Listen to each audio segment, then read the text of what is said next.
Vous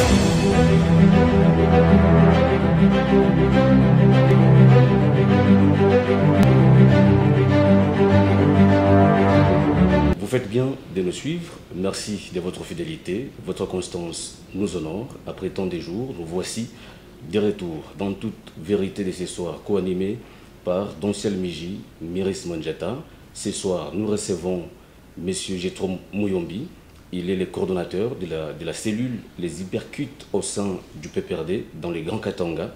Avec lui, nous allons bien sûr discuter autour de des sujets importants d'actualité. Le verdict du TGI Kinshasa-Gombe dans l'affaire ou dans le procès 100 jours et la condamnation de Vital Kamerhe, mais aussi on va parler de ces projets de loi Minakou qui alimentent des discussions au sein de l'opinion. Messieurs, nous vous disons bienvenue. Merci, monsieur le journaliste, pour votre invitation et pour le temps que vous m'accordez. Merci. Et donc, nous allons devoir déjà aborder le tout premier sujet qui porte sur le verdict du TGI Kinshasa-Gombe dans le procès 100 jours. Vous avez suivi de bout en bout le déroulement de ces procès. Dites-nous d'abord comment vous avez accueilli le verdict du TGI Kinshasa-Gombe. Chez les journalistes, je sais une chose, c'est que quand un dossier est en justice, c'est-à-dire il n'y a que deux choses que nous attendons, soit il y a un acquittement, soit il y a une condamnation. Alors nous avions attendu le verdict de Vital Kamerhe et comme tout Congolais, on était en train de regarder. C'est arrivé, bon, j'ai vu des gens pleurer, j'ai vu des gens chanter, mais bon, moi j'étais... pour moi, c'est quelque chose de normal, c'est-à-dire il faut qu'il y ait un procès et qu'il y ait une issue de ces procès, et surtout que c'est le premier degré. Kamerhe a encore la possibilité d'interjecter appel, donc il lui reste encore 2 voies, à ma connaissance, de recours qu'il peut user. Alors, bon, pour moi, c'est une étape qui est franchie, donc... je ne peux pas déjà en dire plus, hein, à moins si nous attendons jusqu'à la fin de ces processus de Vital Kamerhe en justice. Et cette fois-là, peut-être, je pourrais avoir un mot à émettre. Alors, cette condamnation de Vital Kamerhe à 20 ans de travaux forcés, mais aussi à 10 ans de privation du droit de vote, mais aussi d'éligibilité, est-ce que c'était déjà prévisible au regard des accusations qui lui étaient portées ? Prévisible, je crois, bon, par qui, c'est la question peut-être que je me poserai, mais si c'est à moi que vous posez la question, moi je ne pouvais pas croire qu'on pourrait condamner Vital Kamerhe à 20 ans de prison. Être condamné, bien sûr, parce qu'il y avait des charges, il fallait attendre que la justice vérifie. Déjà quelque part nous étions en train de voir que la condamnation était certaine parce que les allégations étaient vraiment fortes. Alors, parce que tout simplement c'est le chef du cabinet du président de la République, ou par rapport à quoi? Non, pas parce qu'il est le chef du cabinet, mais parce qu'il a été le coordonnateur de ce projet 100 jours du chef de l'État, la première des choses. Et nous avions essayé de suivre M. Vital Kamerhe dans certains discours qui montraient qu'il était vraiment l'homme à tout faire de ce projet. Alors, vu les allégations, donc sûrement, on pouvait toujours attendre une condamnation, mais peut-être quelle condamnation? C'est ça la question. Est-ce que ça 20 ans ou... vous savez, bon, en tant que juriste et criminologue, si vous me posez une question profonde par rapport à notre code pénal, à ce moment-là, je pourrais peut-être vous donner quelques éléments par rapport à cette question. Voilà, mais par rapport, bien sûr, à ces codes pénals, déjà les avocats de Vital Kamerhe ont soutenu qu'il n'y avait pas de preuves ou d'éléments assez probants pour justifier ces détournements dont il est accusé. Mais est-ce que ce n'est pas du tout un verdict qui est tout à fait unique de ce point de vue? Je n'ai pas suivi correctement que quelqu'un est allé jusqu'au greffe pour vérifier qu'il n'y a pas eu de preuves versées au dossier. Et j'en doute aussi plus fort qu'un juge d'un grand pays comme le nôtre puisse condamner quelqu'un sans qu'il ait des preuves.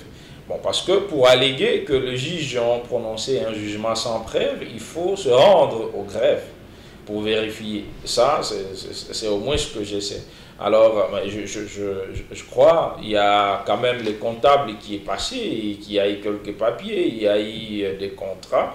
Donc la responsabilité, lorsqu'il doit être établi sur quelqu'un, je ne sais pas quel genre de preuve que vous avez besoin ou que les avocats de Vital Kamerhe avaient besoin. Parce que mais nulle part, les avocats du ministère public n'ont pas en fait prouvé le détournement de façon matérielle de Vital Kamerhe.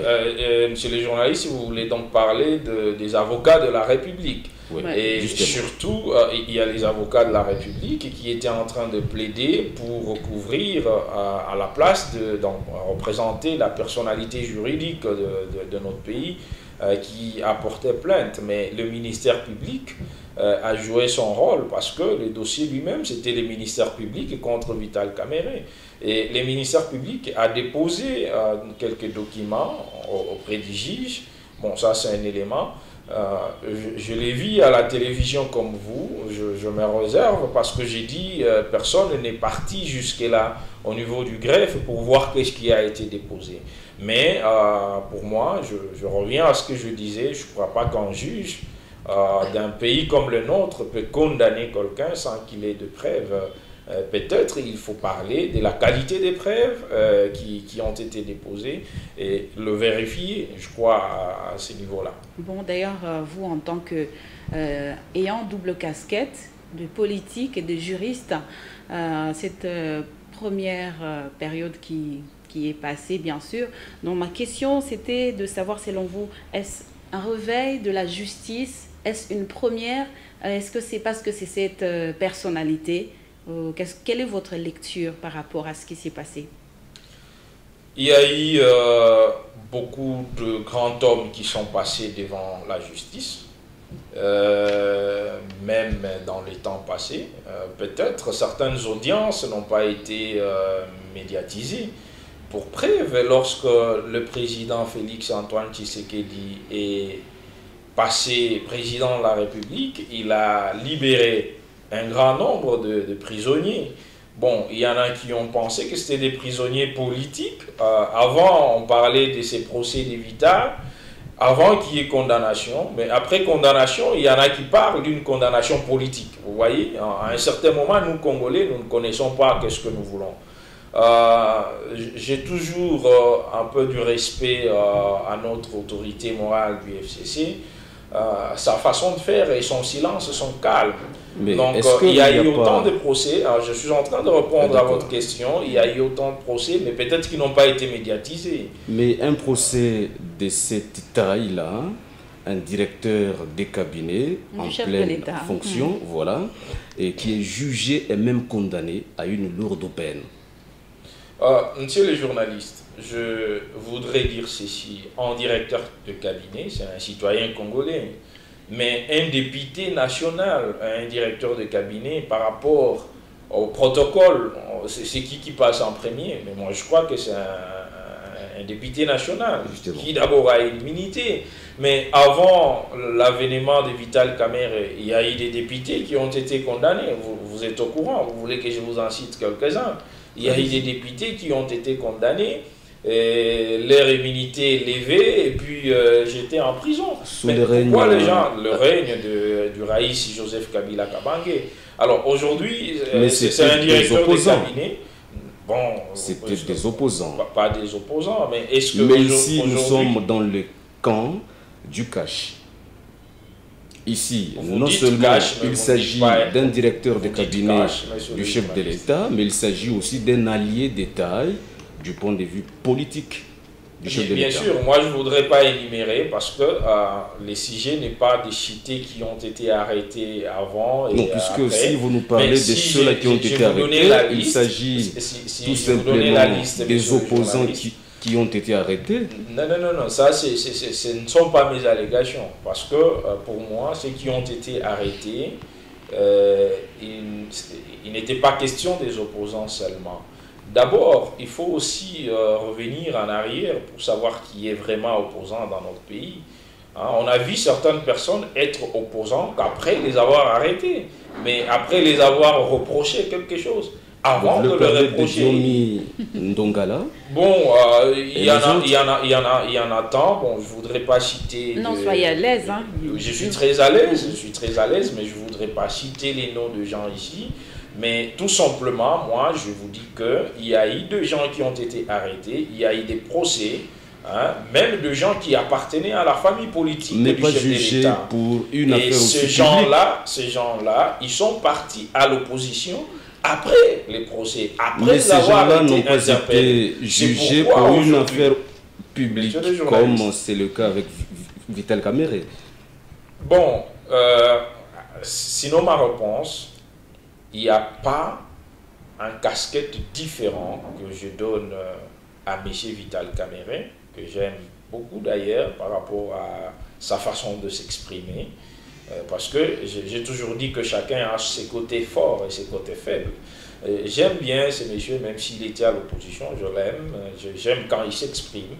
Alors, pour moi, il n'y a pas de différence entre les députés, les hommes d'État, les gouverneurs, les ex-gouverneurs, ceux qui ont été interpellés par la justice et même d'autres arrêtés.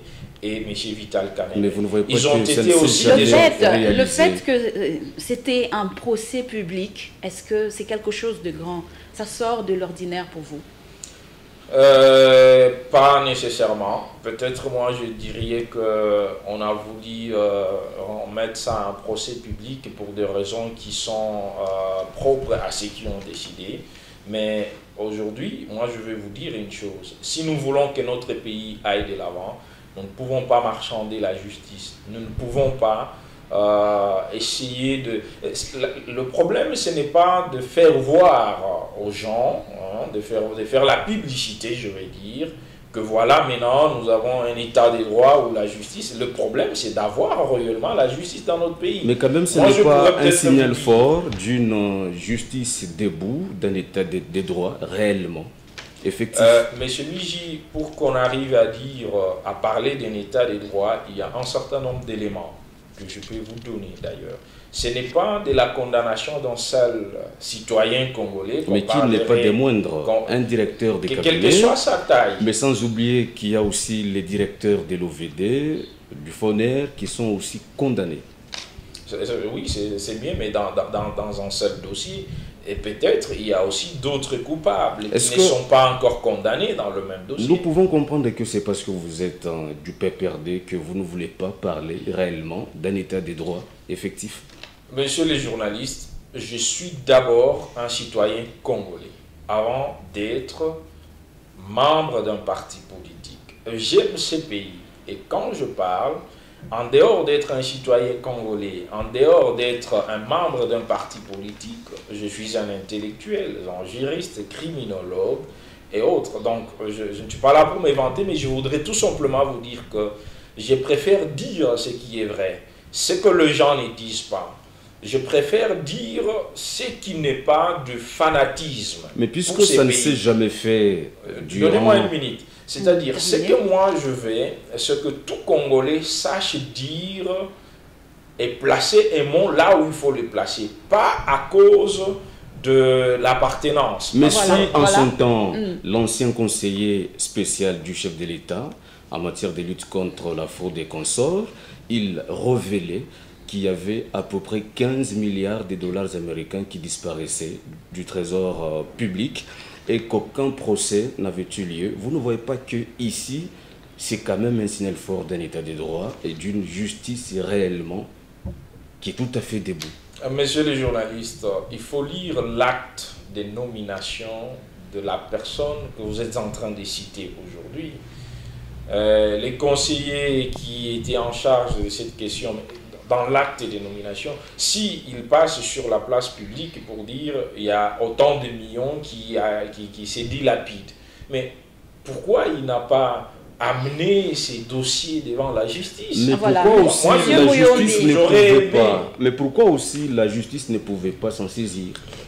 Bon, vous savez, il y a des dossiers sur lesquels la justice peut s'en saisir d'office, mais il y a des dossiers qui nécessitent à ce qu'il y ait une citation. Aujourd'hui, nous parlons de M. Vital. Ce n'est pas la justice qui s'en est saisie. Il y a une plainte qui a été déposée. Alors, bon, je reviens à ce que je disais.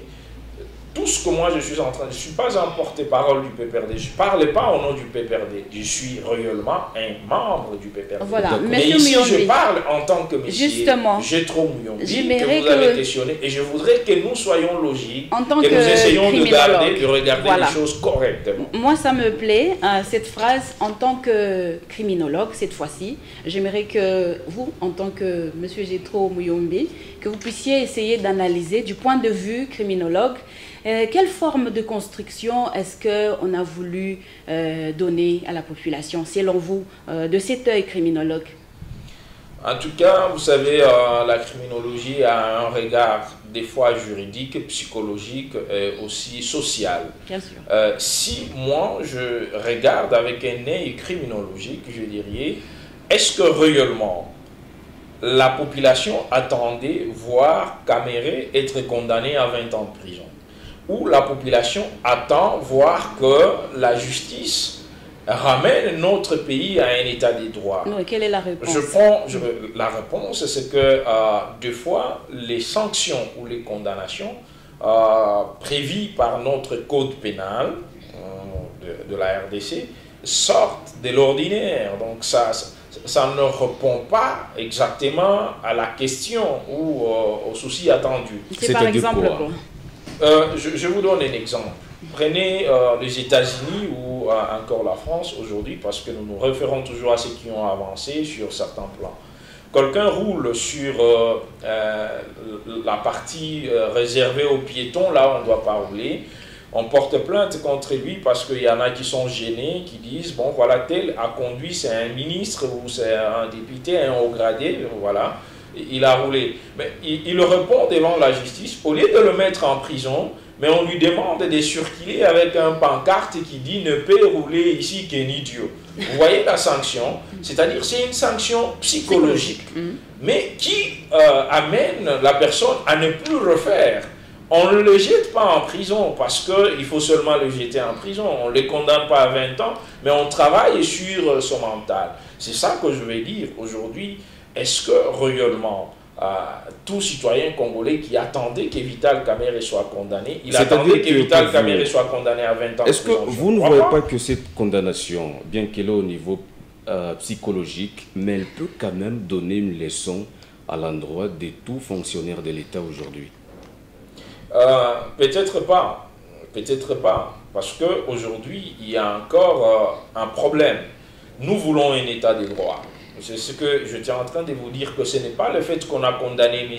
Vital Kamerhe que nous pouvons déjà parler d'un état de droit. Mais comment il parle? Mais c'est un début alors. Il y a encore des choses. Moi, j'étais en train de vous dire que le monsieur Vital Kamerhe n'est pas la première personne à être condamnée.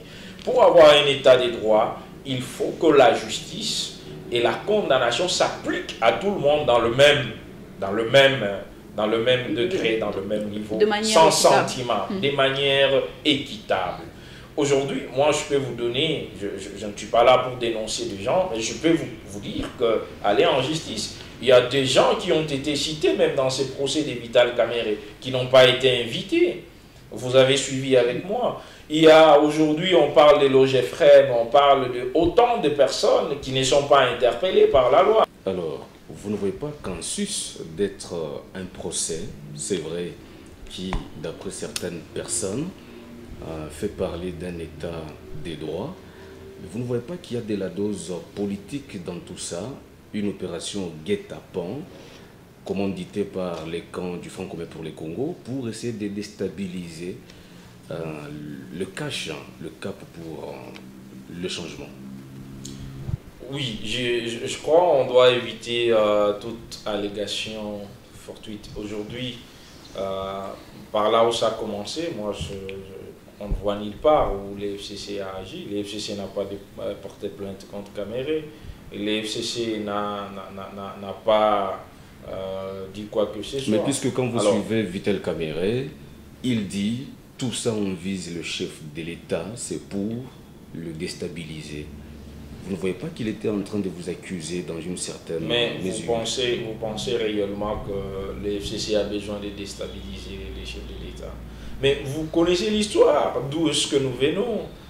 C'est le FCC qui a organisé les élections, c'est le FCC qui est majoritaire au niveau du Parlement, mais qui a accepté que nous soyons dirigés par le président Félix Tshisekedi. Mais d'aucuns pensent que le FCC a toujours envie de continuer à influencer le pays.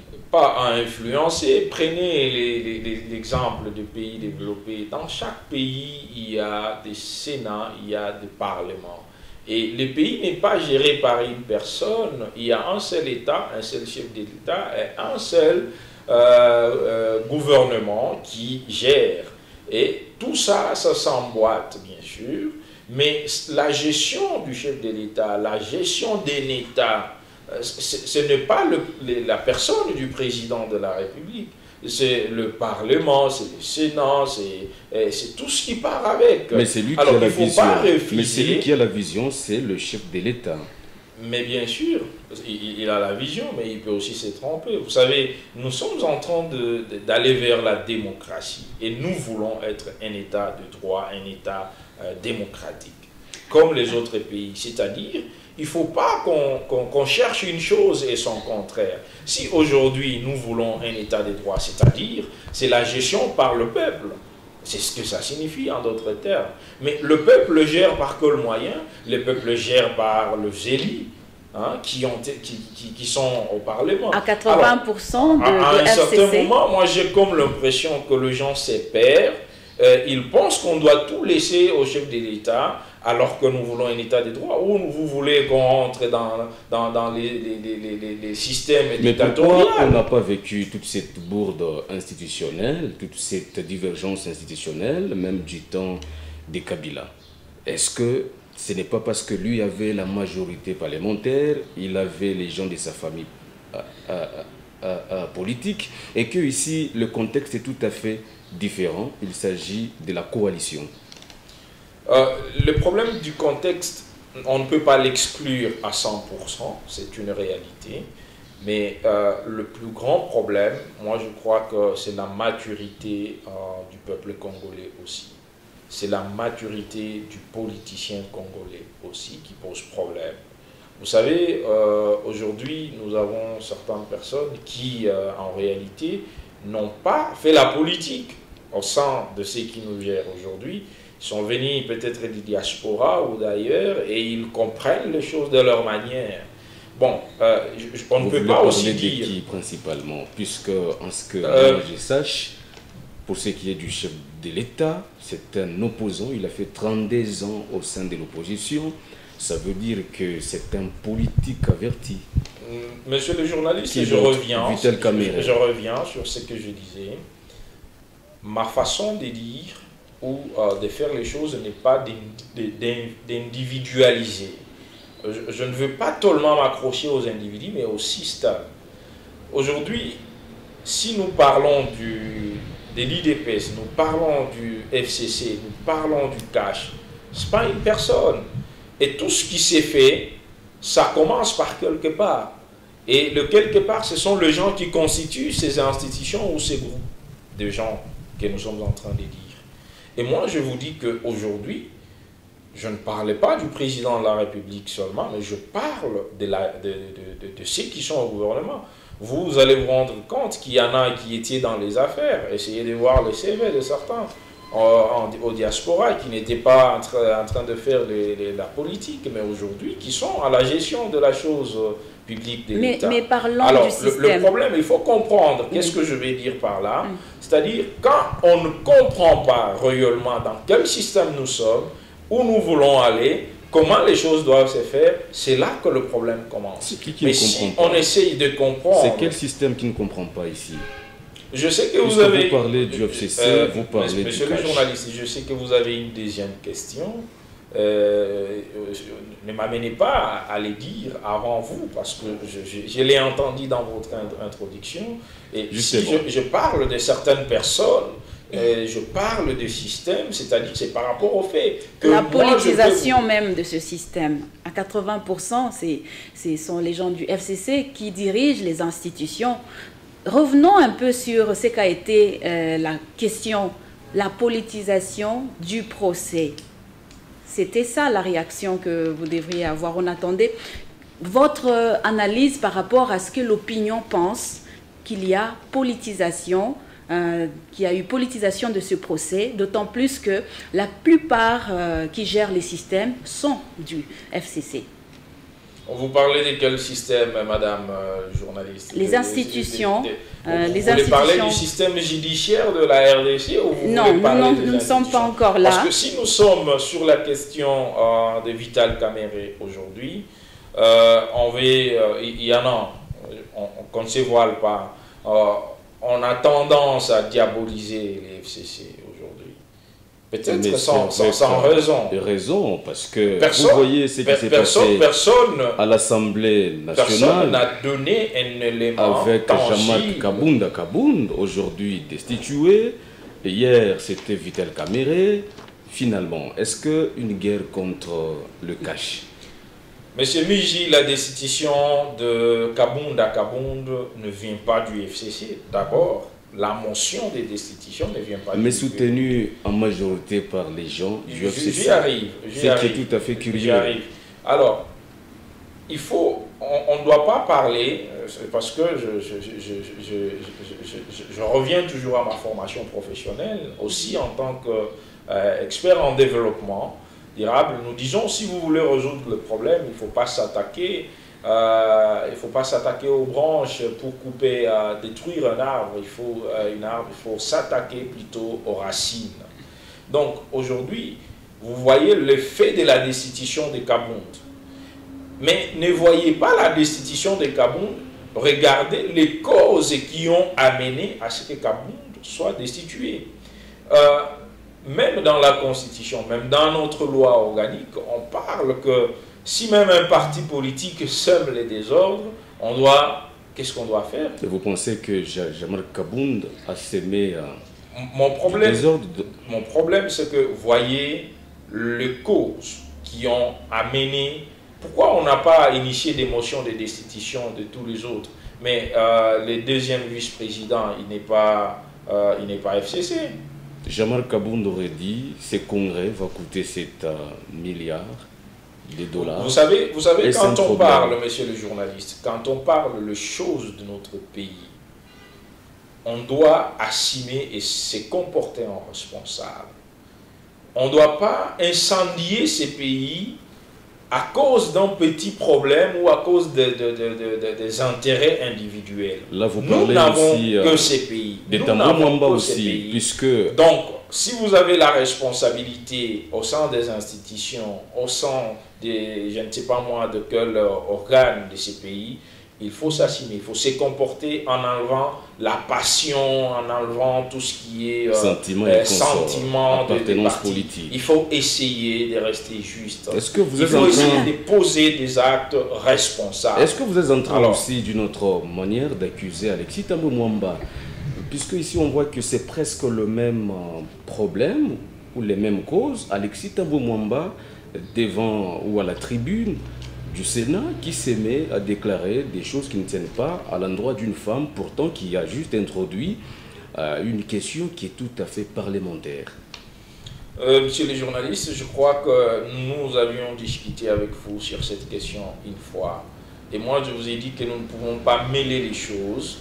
Lorsque nous parlons de choses qui portent à la vie de ces pays, nous devons écarter cela à des choses qui portent à l'attente d'un individu.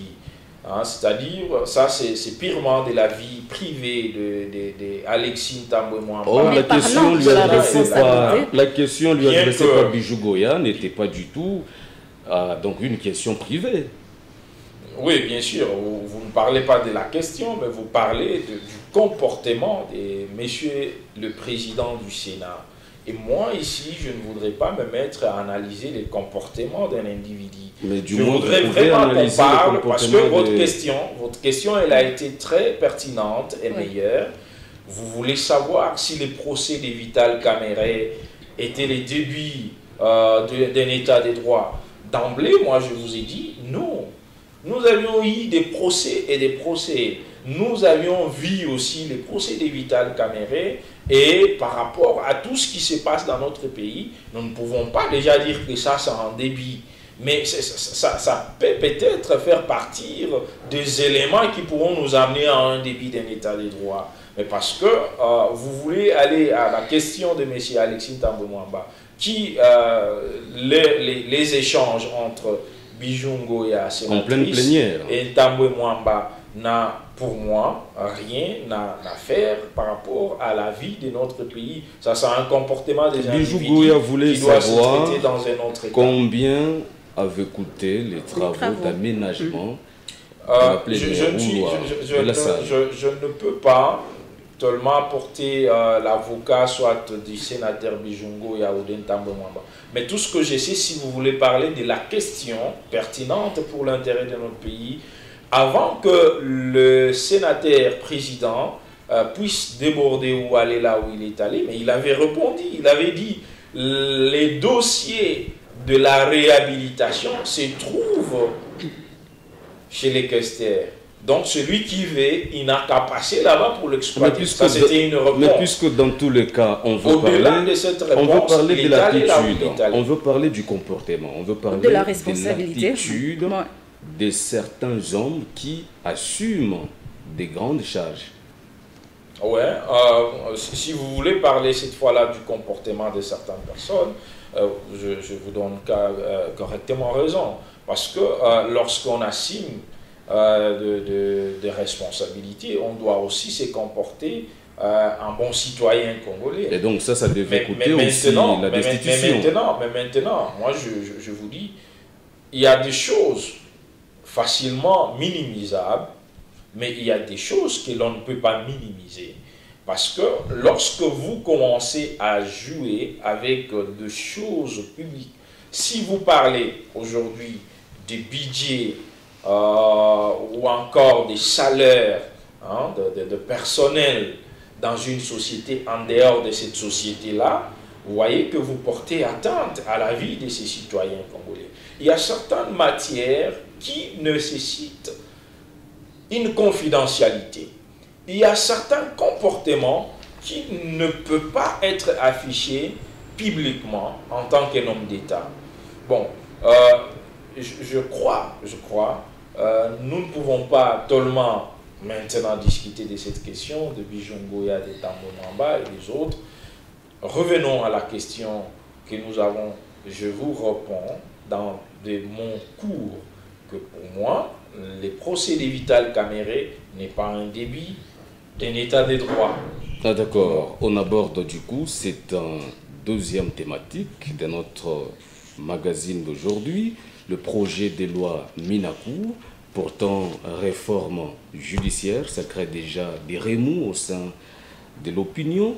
Comment d'abord vous, en tant qu'en même temps juriste politique, vous accueillez cela? C'est normal qu'il y ait des débats sur la ville ou dans notre pays par rapport à ça. Mais la première des choses, nous devons comprendre que le travail de législateurs, des députés nationaux, des élus du peuple, c'est de légiférer. C'est de créer ou de modifier des lois pour la bonne marche de notre pays. Alors, si le député Minakou a initié quelques modifications de la loi organique portant statut des magistrats et du Conseil supérieur de la magistrature, je ne sais pas pourquoi on doit prendre cet élément et l'exposer sur la rue. Mais c'est un débat qui doit se faire au niveau de l'Assemblée. Nous devons avoir confiance en nos élus qui nous représentent, nous, le peuple. Et vous pensez que c'est important d'examiner cette question aujourd'hui? quels sont les indicateurs chronologiques sur lesquels nous pouvons nous baser pour répondre à cette question? Mais un député national, il est libre de proposer d'initier une loi ou un édit de loi ou une modification quand il veut. Oui, parlons moi, de je ne réactions. vois pas qu'il y a des chronologies, des calendriers chronologiques pour qu'un député puisse initier un projet. Parlons maintenant de la réaction. Pourquoi vous dites que c'est parti dans la rue? Selon vous, où est-ce que le bas blesse? Le bas blesse sur la question de la maturité politique et aussi de notre peuple. L'éducation civique, je remercie beaucoup plus l'initiative d'avoir un ministère à l'époque qui pouvait s'en charger de l'éducation civique. Peut-être on pouvait évaluer le résultat, mais l'idée était géniale. Donc aujourd'hui, nous avons encore un problème. Moi, j'ai entendu, j'ai d'abord cherché ces projets de loi, j'ai examiné, j'ai pris certaines allégations par-ci par-là, j'ai commencé à lire. Je suis arrivé quelque part où je vis quelqu'un parler de l'article 151 de la Constitution. Cette Constitution ici que nous avons, messieurs les journalistes, si vous permettez, rapidement, je vais lire les libellés de cet article 151. Le pouvoir exécutif ne peut donner d'injonction au juge dans l'exercice de sa juridiction, ni statuer sur les différends, ni entraver les cours de la justice, ni s'opposer à l'exécution d'une décision de justice. Ça, c'est la première partie. La deuxième partie, le pouvoir législatif ne peut ni statuer sur des différends juridictionnels, ni modifier une décision de justice, ni s'opposer à son exécution. Toute loi dont l'objet est manifestement de fournir une solution à un procès en cours est nul et de nuls effets. Vous comprenez que les gens ne prennent même pas le temps de lire notre Constitution, ne prennent même pas le temps d'interpréter correctement les textes de loi que nous avons dans notre pays. Oui. Cette disposition n'interdit pas aux députés d'initier la modification d'une loi. Cette disposition n'interdit pas à l'Assemblée de pouvoir émettre un édit de loi ou de voter des lois. Mais cette disposition veut à ce que lorsqu'un juge ou une juridiction est en train d'exercer son mandat, son pouvoir lui conféré par cette Constitution, qu'il ne soit pas dérangé. C'est la première des choses. La deuxième des choses, c'est que lorsque une décision de justice est déjà prise, les pouvoirs législatifs, c'est-à-dire le Parlement, ne peut pas modifier cette décision. Ils ne peuvent même pas, comme on était en train de voir les procès des 100 jours, pendant que les juges sont en train de statuer, les députés ne pouvaient pas appeler ou donner des injonctions aux juges parce qu'ils sont en train d'exécuter leur pouvoir. Mais sans oublier... Alors, mais quelqu'un, messieurs les journalistes, laissez-moi terminer, quelqu'un pour embrouiller les gens qui n'ont pas l'habitude de lire, qui n'ont pas l'habitude de consulter les documents, il prend cette disposition et il dit le fait d'initier un édit de loi est contraire à la disposition de la Constitution. Vous comprenez? Et alors, pour un citoyen congolais qui n'a même pas cette constitution avec lui, alors il s'est dit non, on est parti en l'encontre de la constitution, nous devons descendre sur la route.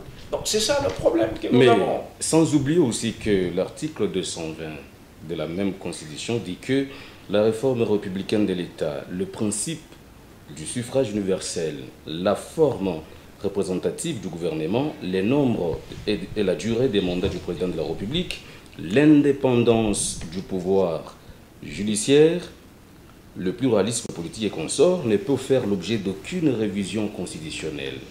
Vous ne voyez pas qu'à ces niveaux, c'est contradictoire. Et que la démarche initiée par l'ancien président de l'Assemblée est anticonstitutionnelle.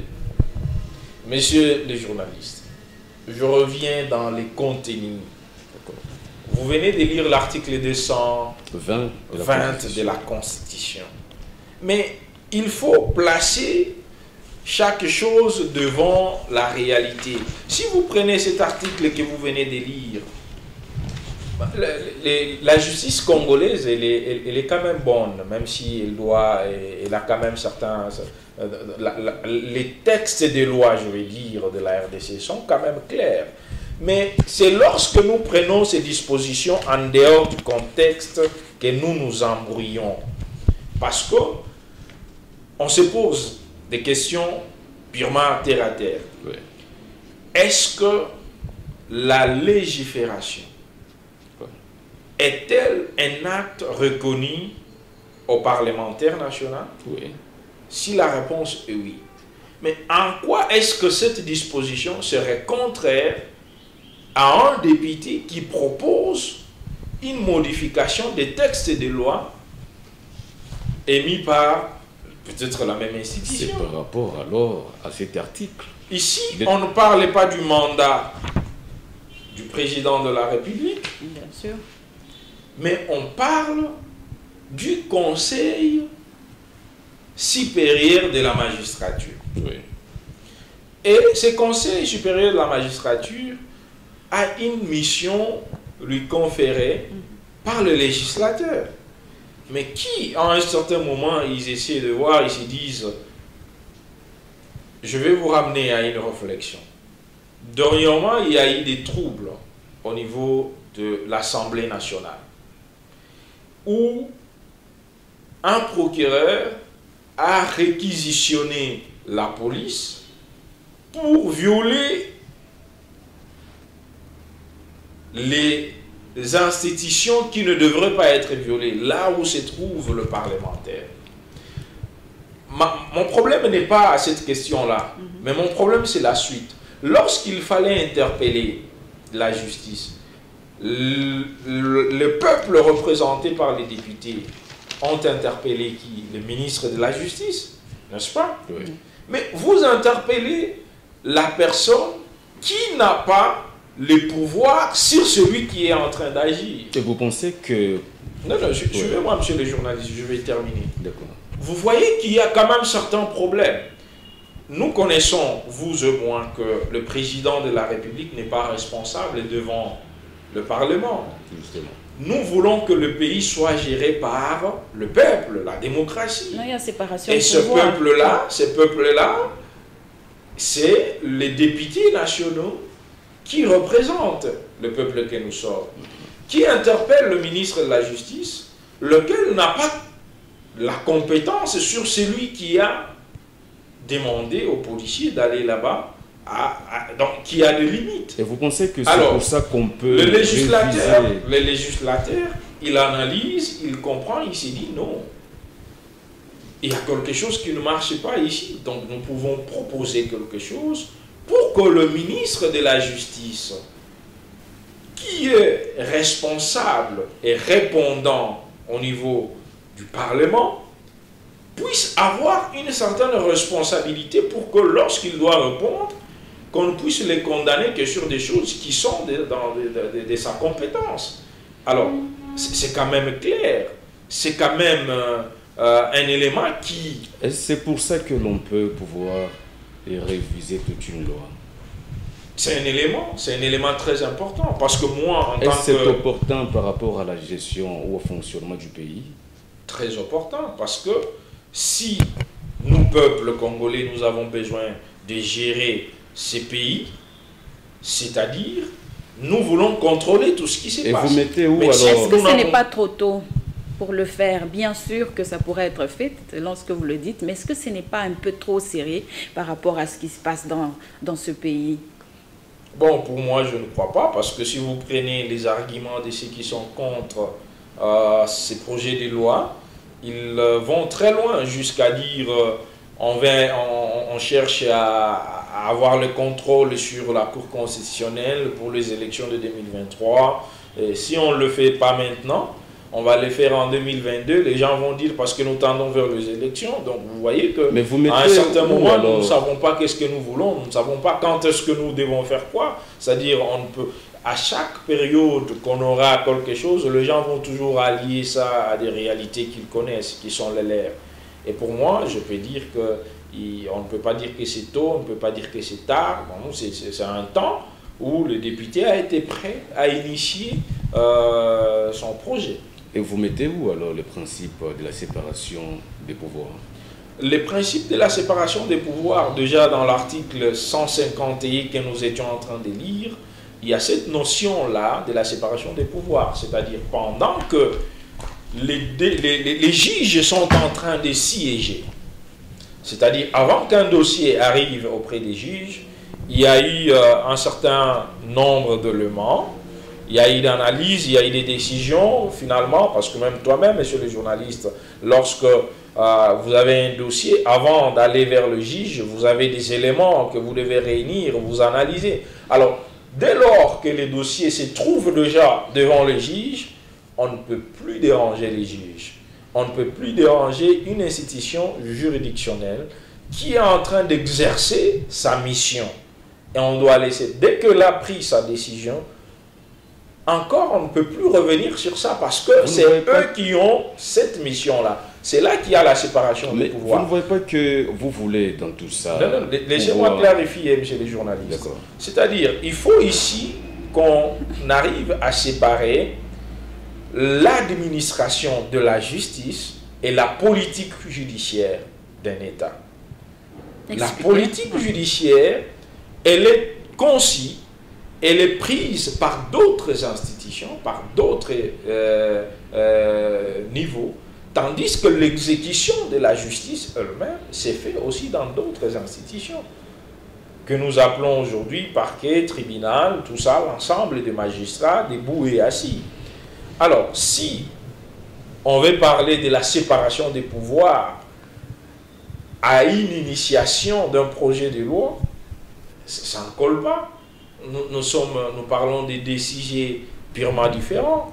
Donc, aujourd'hui, les débats n'est pas là. Vous ne voyez pas que le ministre de la Justice, une fois qu'il a la suprématie sur cette justice, il pourra influencer d'une manière ou d'une autre cette justice. Mais c'est bien qu'il influence.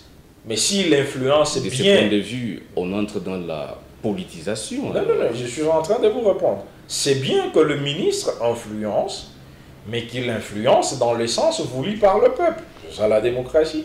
Est-ce qu'il influence dans le sens de la construction de la loi, oui. De la loi, dans le sens de bâtir un état de droit. Parce que si on ne le fait pas correctement, le peuple va l'interpeller à travers le Parlement. Et les limites, c'est à quel niveau? À travers le Parlement. Les limites, vous voulez, madame le journaliste, vous voulez parler des limites du ministre. Les limites du ministre, ce sont les textes des lois. Parce que tout ce qu'il va prendre comme acte, s'il va en l'encontre de la loi, c'est le même Parlement qui va l'interpeller. À ce moment-là, aujourd'hui, nous sommes dans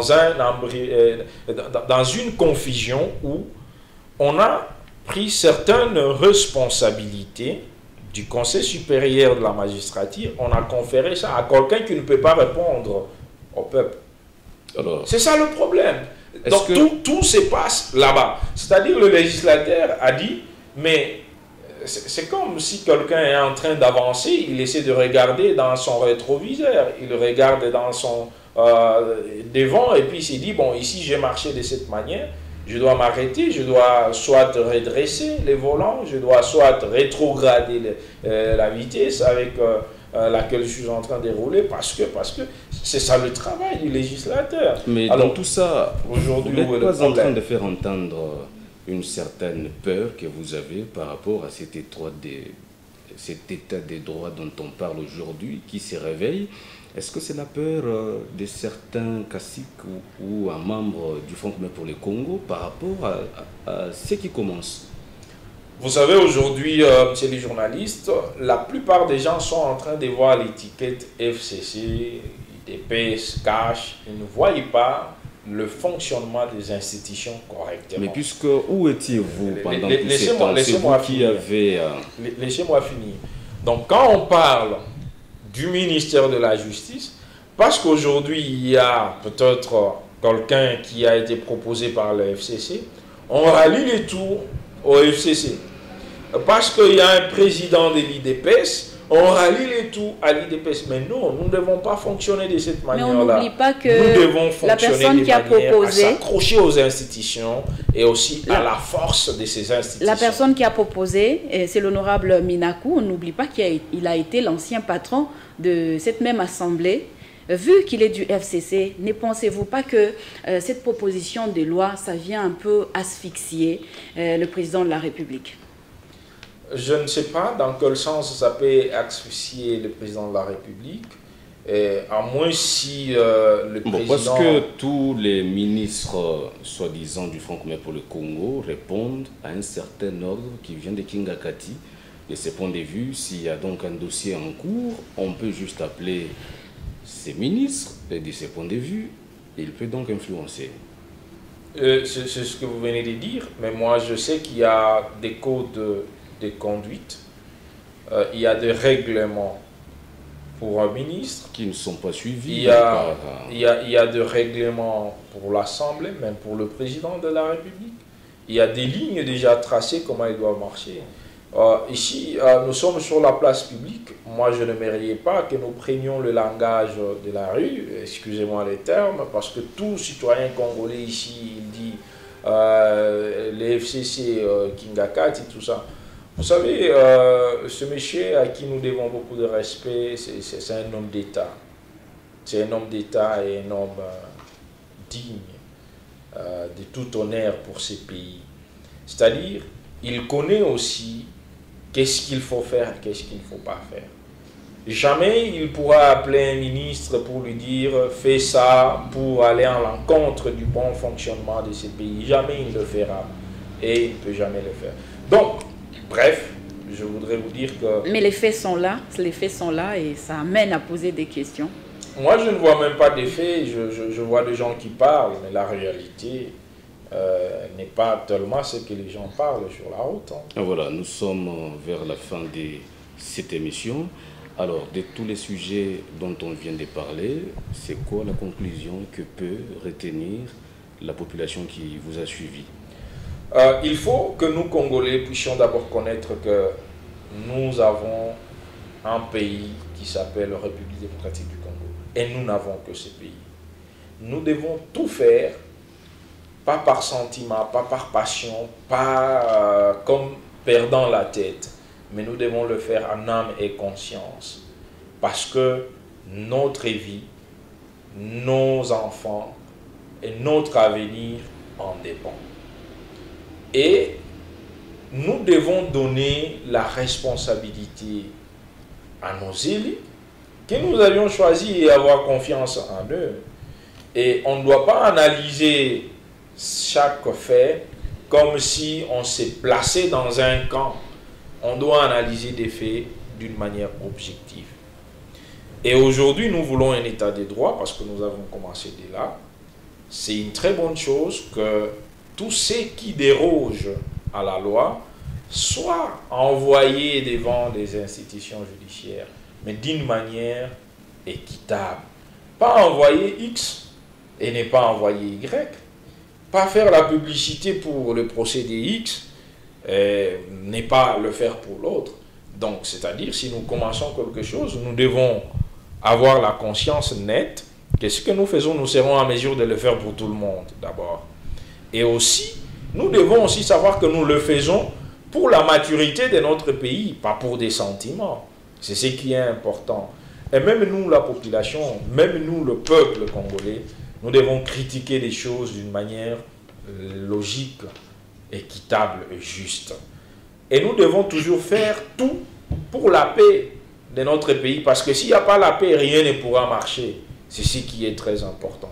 Que ce soit le président de la République, que ce soit les CACH, les FCC, que ce soit un citoyen congolais, qu'il regarde d'abord l'intérêt de ce pays, en premier, et en deuxième position, le reste. Et alors, à ce moment-là, nous aurons réellement un état de droit, un état de justice que nous sommes en train de chercher. Donc, nous remercions le chef de l'État pour le début, comme vous venez de le dire vous-même. Vous le considérez le début, mais moi je considère un élément parmi les éléments qui constituent le début d'un état de droit. Et nous voulons aussi que réellement tout celui qui est coupable réponde devant la justice et qu'il puisse coper les sanctions conformément au texte des lois, sans sentiment. Alors, c'est même la fin de cette émission. Nous vous retrouvons le mercredi prochain.